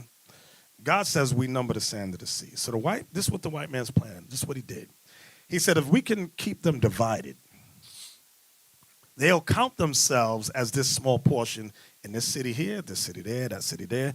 Furthermore, break them down by religions and racial groups. Break them up, American black, West Indian black, Haitian black, Puerto Rican. Break them up like that. So the demographics will always appear that our numbers are small. That's when you go to Wikipedia in a city and you type in demographics, it shows that our numbers are far less than a white man. That's psychological game on us. Read what God said one more time. Hold it. And in addition to that, they give you the name minorities. Thank you. Very good. Exactly. That's the psychological icing on the cake that you just mentioned. Right. Read. Yet the number of the children of Israel shall be as the sand of the sea, which cannot be measured nor numbered. God says we cannot be measured or numbered. Go ahead. And it shall come to pass that in the place where it was said unto them. This is what I wanted. This is the proof. That in the place where it was said unto them. Ye are not my people. Ye are not my people. There. Wait. Let's examine that. You got to know how they did that. How did they say we're not God's people? By changing our nationality. when they call you African American, West Indian American, Puerto Rican, Dominican, that's them saying you're not God's people. They changed your racial identity. Go ahead. There it shall be. Wait, you see the word there? There, meaning in the place where this happened. Go ahead. There it shall be said unto them, ye are the sons of the living God. Now, where did that happen? Here in America. This is where the truth sprang out of here. It didn't spring out of Britain. The white man knew that the truth would come. Give me that in Zechariah 12:6. Watch this. Zechariah chapter 12. I'm guessing. Is that what I want? Verse 7. No. Zechariah 2:6. The one that says, ho, ho. The one that says, Judah, Zion, deliver yourself. Zechariah chapter 2 and verse 6. Thank you. Go ahead. Ho, ho, come forth and flee from the land of the north, saith the Lord. For I have spread you abroad as the four winds of the heaven, saith the Lord. So the Lord, was that the whole verse? Yes, sir. So the Lord is saying we would dwell in the land of the north, meaning North America. Read it again. Ho, ho, come forth and flee from the land of the north, saith the Lord. For I have spread you abroad as the four winds of the heaven, saith the Lord. So the land of the north is North America. Now give me the one that says, deliver thyself, O Zion, that dwellest. The next verse. Go ahead. Verse 7. Deliver thyself, O Zion, that dwellest with the daughter of Babylon. That Zion is referring to Judah. That's what it's referring. It says we would dwell with who? The daughter of Babylon. Wait a minute. Now, who is the daughter of Babylon? Who can prove the daughter of Babylon? Let me hear that young man right there. You. Yes, you. Yep, you with the earring. Dreadlock earring, yeah. Daughter of Babylon will be Psalm 137. Yes, very good. Get that cap for me, Captain Knight. Very good. Psalms 137, last 2 or 3 verses. Psalms 137 and verse 7. We're going here to prove who the daughter of Babylon is. Remember, O Lord, the children of Edom in the day of Jerusalem, who said, race it, even to the foundation thereof. O daughter of Babylon, who ought to be destroyed. So the daughter of Babylon is Edom, Esau, which is the so-called white man. Go back to Zechariah 2 and 7 again. Zechariah 2 verse 7. Deliver thyself, O Zion, that dwellest with the daughter of Babylon. Let me ask a question to you. I'm going to see who's thinking. It says, deliver thyself, O who? O Zion. O Zion. How do we deliver ourselves? We read a few precepts tonight. I'm seeing who's thinking. Who can connect the dots? How do we deliver ourselves? Ezekiel got it? In the back, yellow shirt. Yes, you. Let me hear. How do we deliver ourselves? Before you answer, I want to see if you can connect the dot with some scriptures we read tonight. It's saying the same thing, but it used different words. Go ahead. If we bethink ourselves. Very good. 1 Kings 8:47 says, if we shall bethink ourselves in the land where we were carried away captive. That's how we begin to deliver ourselves. Very good. Everybody understand that? We got to remember who we are and repent. That's how some Israelites read that and go, see, we were supposed to flee America and go to Egypt. That ain't what that's talking about. You could go to Egypt and still be a Negro. We got to repent of our sins as the Israelites. Okay, everybody understand that? Now let's give me some more proof. So it said, deliver thyself, O Zion, that dwellest with the daughter of Babylon, which is Edom. Now give me Zechariah 12 and 7. Is that what I want? Yes, sir. The book of Zechariah, chapter 12 and verse 7. The Lord also shall save the tents of Judah first, that the glory of the house of David and the glory of the inhabitants of Jerusalem do not magnify themselves against Judah. So guess what the white man found out when he read that? He wasn't worried about Issachar. He wasn't worried about Naphtali. He wasn't worried about Benjamin. He said, the first group that's going to wake up, read it again. The Lord also shall save the tents of Judah first. He said, God going to raise Judah up. You don't think the white man know what the tribes are? The scholars know. I ain't talking about these dumb peon your friends. Your friends are dummies. They don't know nothing. No, my white friend Betty says, no, that's wrong. Your white friend Betty's a devil and is dumb as hell. The scholars of society know where Judah is, knows where Benjamin is, Levi, Ephraim. Like the books we brought out. You don't think they know? Go ahead, speak on it. The books that we brought out in that documentary on the 12 tribes. All of those books is what's bringing it out. And who wrote those books? White people. These scholars. These so-called white people. They have them in their prestigious universities and college campuses all over the world, all over the place. Having all the, just like the stuff we was bringing out in J.A. Rogers, all the information, that stuff there, comes out of a book called the Fairbarns of the Royal Crests. That's where J.A. Rogers got those pictures from. So they got all the archaeology. They got all these records. And it's important for them to have these records for them to know what not to teach you. So the white man, yeah. Even though with the rising of the Haitian people, they didn't care about that. They say Judah. When these groups were their ways up, we got problems. And that's why they found it necessary, the American black, to have nothing. They said, don't give this group, they said that, they're trying to get the economy going. In 1920s, drop bombs on them. We can't have this. No images, no land, nothing to call their own. Keep them in a baseline. That's why even the other tribes come here and surpass the American black. Then they say, listen, they go to one of your tribes and go, y'all did in 1 year what these dumb niggas couldn't do in 50 years. And then our brothers go, yeah, mira, yeah. Bago, negro, sucio, puerco, asqueroso. This is what you hear. Levi too, all in the hospitals, you hear them do the same thing. They bring all the Levites in the hospital, get jobs. Benjamin too. Look at you, America. You've been here all the time, do nothing for yourself. Yankee. And it's like you have no idea that this white man has set a trap for Judah, that we will always be on the bottom.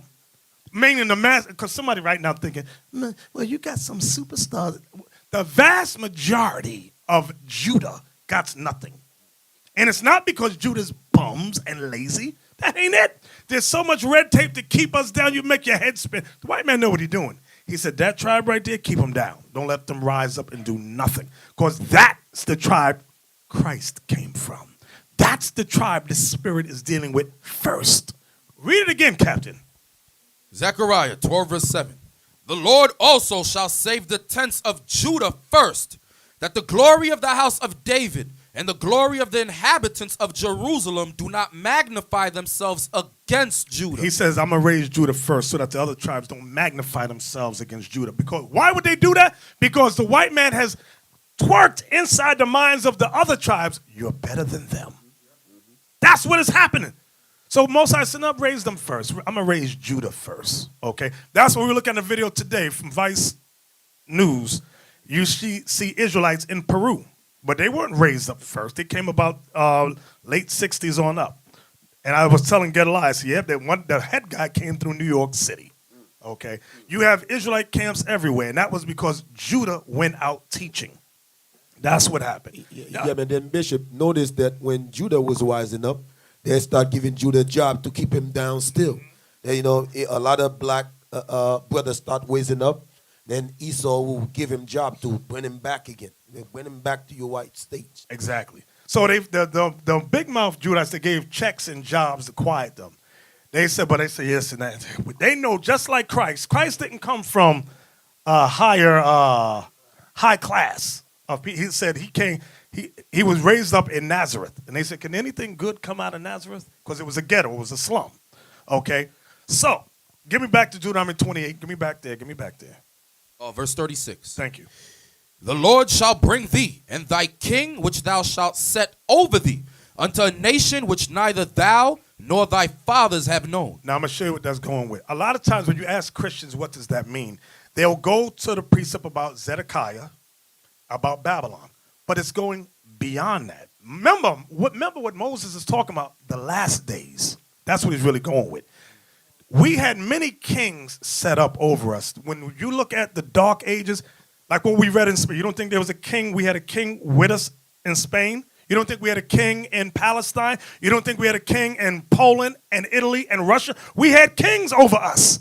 And when they got conquered, those kings went into captivity. Even the kings we had over it, like we read about, it said Guinea, it read about Senegal, it said the Congo. We had kings in Africa as well. Those kings was conquered and enslaved and brought over too. Brought out through America and Britain. Okay? Read it one more time. The Lord shall bring thee and thy king, which thou shalt set over thee, unto a nation which neither thou nor thy fathers have known. That's this white man over here. So what y'all need to do when you're reading this, expand your mind. Because you may read, I know a lot of times brothers like to research and we can read what's the word called? Commentaries on what the scholars say about these particular verses. And it will always end with Babylon. It ends there, or it might go to Rome and it ends there. But now what happened after Rome? Because like Deacon Yawasa was bringing out, we overthrew Rome in 193 AD. What happened? And ushered in the Dark Ages. What happened biblically with our kings and our sons and our daughters and our mothers and fathers? Moses is explaining right there. Read it one more time.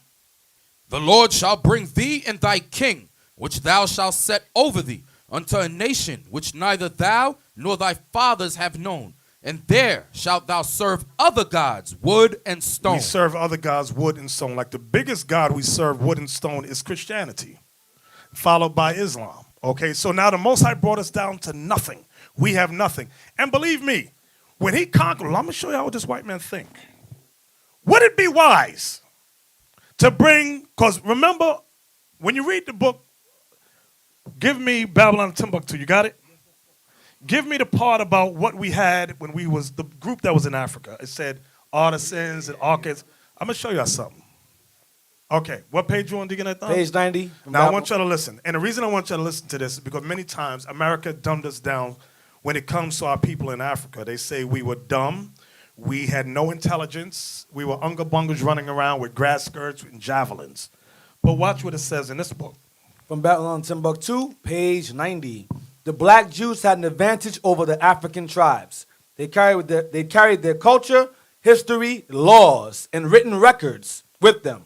This assured them a constant precedent for the development of a higher social organization. So now he's talking about the black Jews in Africa. What about the black Jew Moors? Do you, for example, the Moors that built up Russia, when you look at the architecture alone throughout Europe, I'm talking about the Byzantine architecture. Can you pull up some of those? They look like ice cream cones. Do you know scholars and draftsmen say that this architecture cannot be replicated, cannot be duplicated? They don't know how this was done. The intricacies of it. Show me some more. Show me some more. Okay, y'all see how intricate it all looks? They said they don't know how they did it. They don't know how they did it. So do you think that the people that did this, the Moors that did this, was it ignorant, dumb people? You've got to be kidding me. Now let's go back to from Babylon to Timbuktu. Let's continue reading on. You're in that last paragraph right there, right? Because of the development. Wait, where are you? I don't know where you're page 90, the last paragraph. Okay. Because of the development of a higher social organization, because of the stability of the black Jewish culture, the Jews are not absorbed into the monotonous population. In fact, the Jews absorbed some of the native tribes. The Jews made use of every opportunity. They were an industrious and skillful people. In the Jewish Ghanaian states were found kings, princes. That's in Ghana. Go ahead. Princes, governors, generals, secretaries, treasurers, revenue agents, judges, architects, engineers, doctors, historians, language interpreters, mathematicians, jewelers, sculptors, masons, carpenters, painters of art, goldsmiths, leather workers, potters, armorers, saddlers, blacksmiths, agriculturalists, etc. So, notice what I want y'all to see right there. These people, I'm talking about the upper echelon. Now, this was, although he's identifying Ghana here, remember you have blacks in Spain, Britain, Poland, Russia. Remember, in order, if you, I want you to think for a second. Think. If you were the slave master of a ship, would you keep, how many slaves fit on a ship? Give me a number. Okay, let's say 300. And you got them over here. Let's say you bring them over. Would you keep that group, let's say from Ghana, let's say they all come from, would you keep them together? Why? Huh? They could what? They could conspire together. So you had to do what? If you were a wise slave master, what would you do? You would separate them by language and things of that nature. You would not, and especially the real smart ones, don't, because they will do what?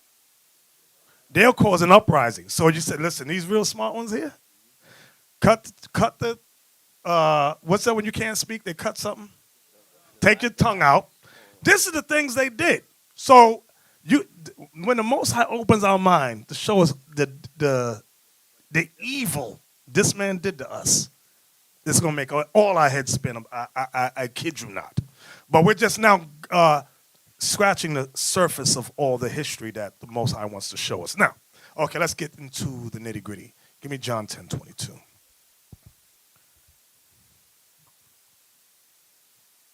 Oh, I'm sorry. Did we finish Deuteronomy 28:68? No, we didn't. Read that for me. I'm sorry. I didn't write none of this down. I'm just going off the hip. Deuteronomy 28, verse 68. And the Lord shall bring thee into Egypt again with... The word Egypt means bondage. Read it again. And the Lord shall bring thee into Egypt again with ships. In Revelation 11:11, remember it said, and their dead bodies shall lie in the street of the great city, which spiritually is called Sodom and what? Egypt. That's saying the same thing here in Deuteronomy 28:60. Read that again.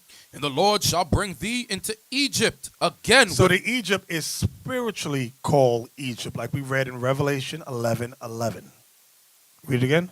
And the Lord shall bring thee into Egypt again with ships. With what? Ships. You know, I always check commentators what Esau writes about verses like that. You know, many commentators never comment on that verse. I read somewhere that Jehovah's Witness said, oh, this is talking about when Rome conquered the Israelites and put them on slave ships. It goes beyond that. Read that again. And the Lord shall... And Rome didn't conquer all 12 tribes and put them on slave ships. Go ahead. And the Lord shall bring thee into Egypt again with ships, by the way whereof I spake unto thee.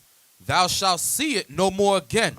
And there ye shall be sold unto your enemies for bondmen and bondwomen, and no man shall buy you. Meaning no man shall redeem us.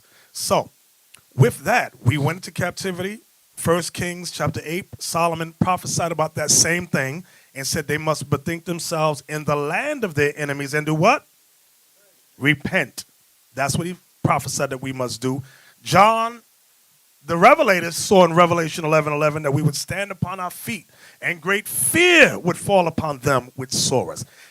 Us purchasing this building here is just the beginning of standing on our feet. This is just the beginning. It's going beyond just being on a corner preaching. That's good. That's the foundation. We're going to always do that. But now we're going to start making moves in society to help our people. This is what I want you to understand. Now, give me John 10:22. The book of John, chapter 10, verse 22. And it was at Jerusalem, the feast of the dedication, and it was winter. And Jesus walked in the temple in Solomon's porch. You know, you ask a Christian to explain that, they can't. Christians cannot ask them what is the feast of dedication that Christ celebrated, that he kept. Christians cannot answer it. That's why you can only find that first and foremost in the books called the Apocrypha, which is in the book of Maccabees. Okay, what you got, Ithan? Okay, come on. Ithan got something for us. Yeah, it says here. This is page 110, Babylon Timbuktu. It says the Moors were known for more than just conquest. The Moors. Now remember the word Moors just means blacks. Go ahead. While the remaining part of Europe was in a state of ignorance, the Spanish people took advantage of the knowledge of the black Moors. During the Moorish rule, many other capitals of Europe were mere hamlets, but Cordova, the capital of Spain, was a booming city. It is said that after dark, one could... Wait. The remaining part of Europe that was in ignorance was the Caucasus Mountains of Georgia, Russia. That's what I wanted to say. Read the verse again, the whole paragraph. The Moors were known for more than just conquest. While the remaining part of Europe was in a state of ignorance, the Spanish people took advantage of the knowledge of the black Moors. During the Moorish rule, many other capitals of Europe were mere hamlets, but Cordova, the capital of Spain, was a booming city. It is said that after dark, one could walk many miles in Cordova and never pass through a street not lighted by public lights. When a person walked out after dark in London, he had to carry a candle or lantern with him to illuminate his path and had to wear high shoes to walk through the thick mud that often covered the roads. Jump to the point. It says, the palace of the Moorish sultan or caliph was far greater in beauty, comfort, and wealth than any of the castles of the medieval kings. The Moors used extremely highly polished marble in their construction. The sides of the walls were patiently carved, and the floors were made with various decorations called mosaics. It is said that the Moors were masters in mosaic work. Get to the point. the Moors were wearing silks, linens, cotton cloth. Wait, look at that. See that second, the third, go down, down. See that? It says the Arabs and Moor were known not only for their handicraft, but also for their science. The reason I wanted you to look, it's separating Arabs from Moors. Right. So, because many times you ask our people who are the Moors, they say Arabs. Mm-hmm. Two different groups of people, two different races. One more. Page 119, real quick. Just one more. This is Look at the bottom. I like this. It says they established, what's that word? Oh, academies and universities for the rich. And there are many free schools, Elder. You see Schools. There were excellent libraries. So when y'all be thinking, oh, the Moors was just some ignorant, them black people was just dumb, you had, go ahead, Ithon. Page 119. Yeah, buildings. I'm going to get there right now. Page 119. When they was enslaved, when they were being persecuted during the Roman and Arab persecution, show what they did. This is page 119. It says, the Jews had built compartments 3 and 4 stories underground, containing a population of 30,000. Gabi says that Hes Warteg visited their cities of Beni Abbas, Jobel, Nufusa, Yehud, Abbas. To the point, they had shops, stores, schools, and synagogues all underground. The achievements of these Jews prove what a persecuted society can do under adverse conditions. These Jews had a foundation to build on, unlike other persecuted people. They had their history, culture, laws, language, and skills. While in captivity, they built schools. In captivity. Underground, 3 to 4 stories. That's where you read that? I mean, what's the area that was in? Page 119. No, what's the area that this was these... in it says, hold on. The reason why I asked that question, if you don't, because I know it's not the area that I'm thinking of, but I'm going to parallel it. The Fusa mountain range, because of Roman persecution. Okay. Is.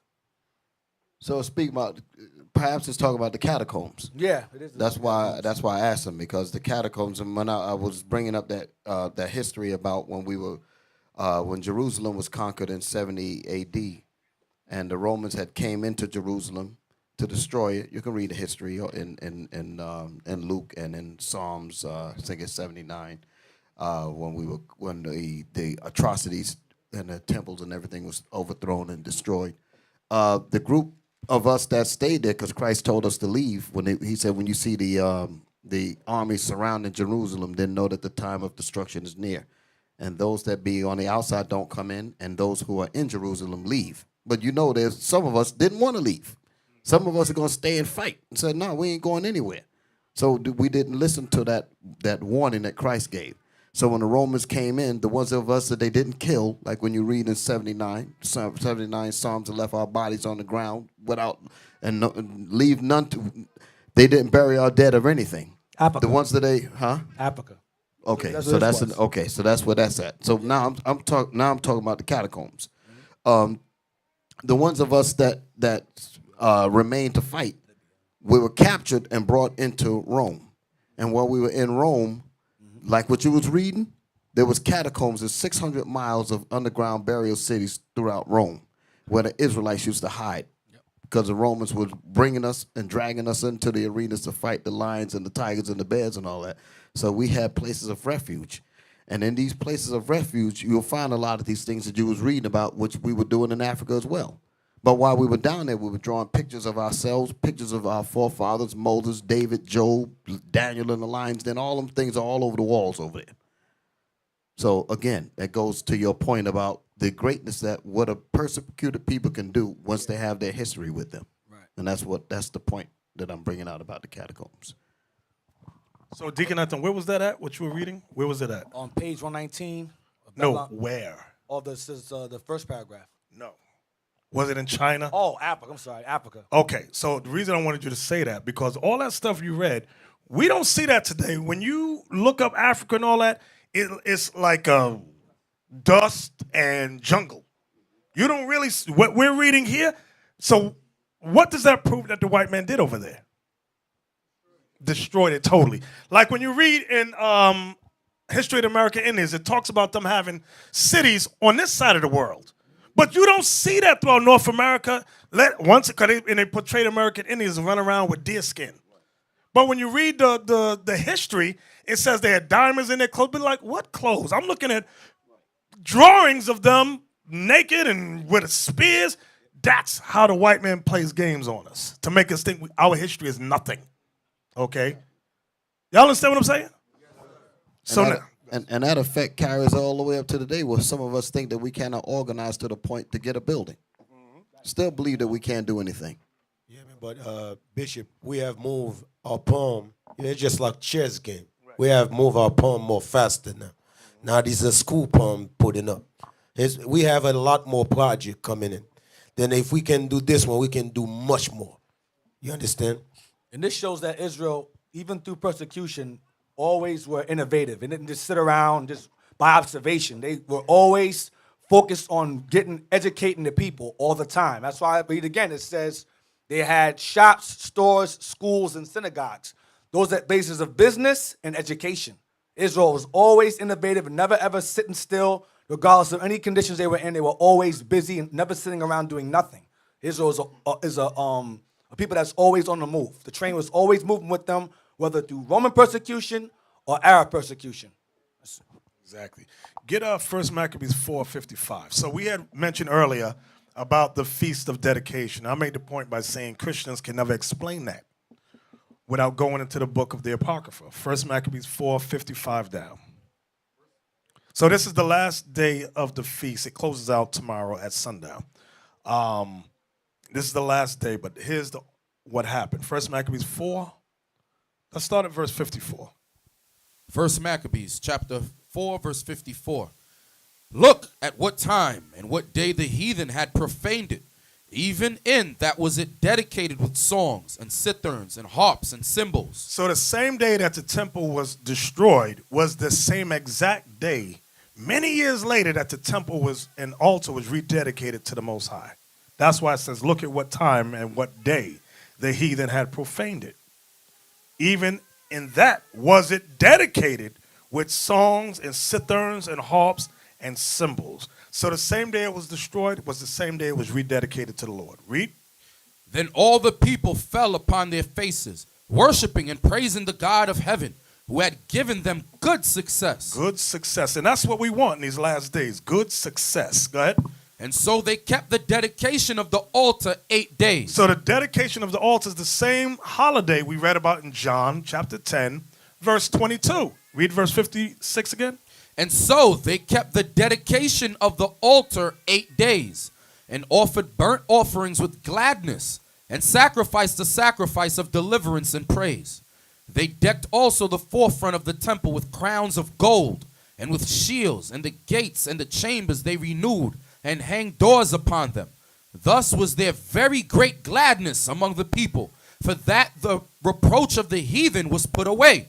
Moreover, Judas and his brethren, with the whole congregation of Israel, ordained that the days of the dedication of the altar should be kept in their season from year to year by the space of 8 days, from the 25th day of the month Caslu, with mirth and gladness.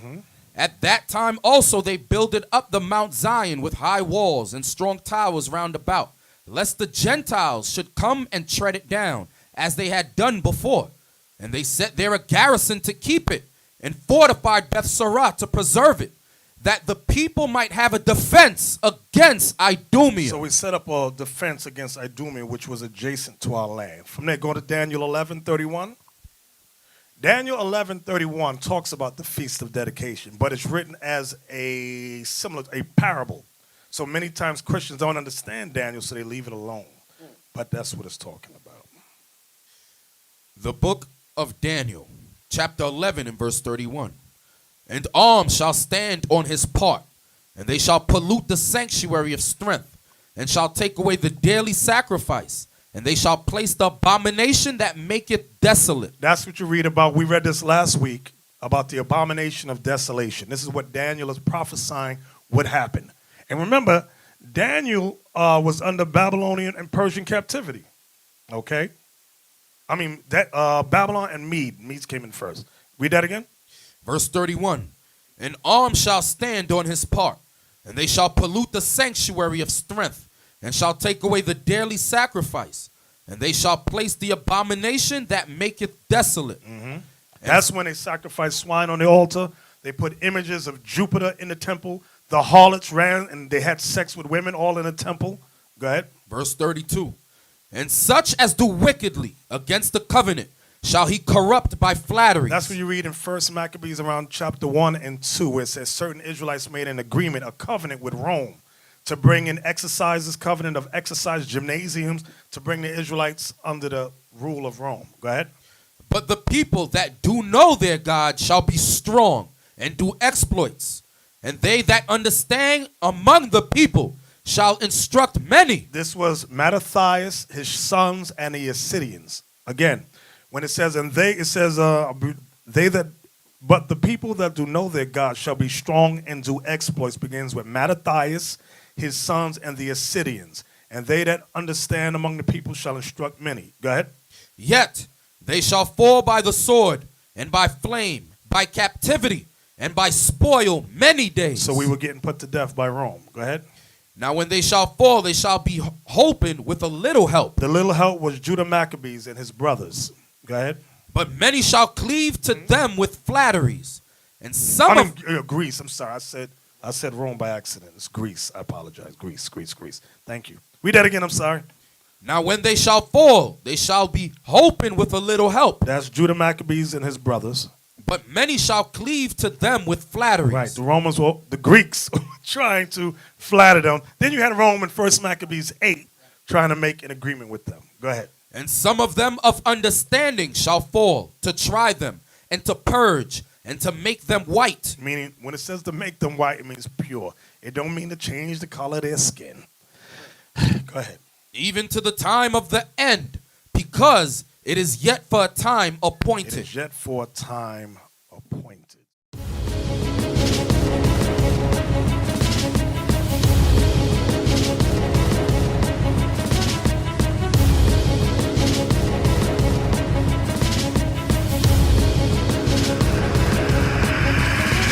Shalom, Israel. I'm Elder Nathanyel of Israel United in Christ.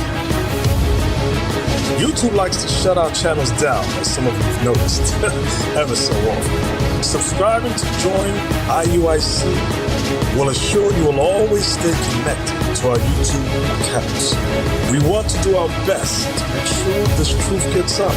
Please click and join our subscriber YouTube channel called Join IUIC to stay linked to all of our videos. So again, please make sure you subscribe to this and join IUIC channel to get your latest updates from all our YouTube channels. Shalom.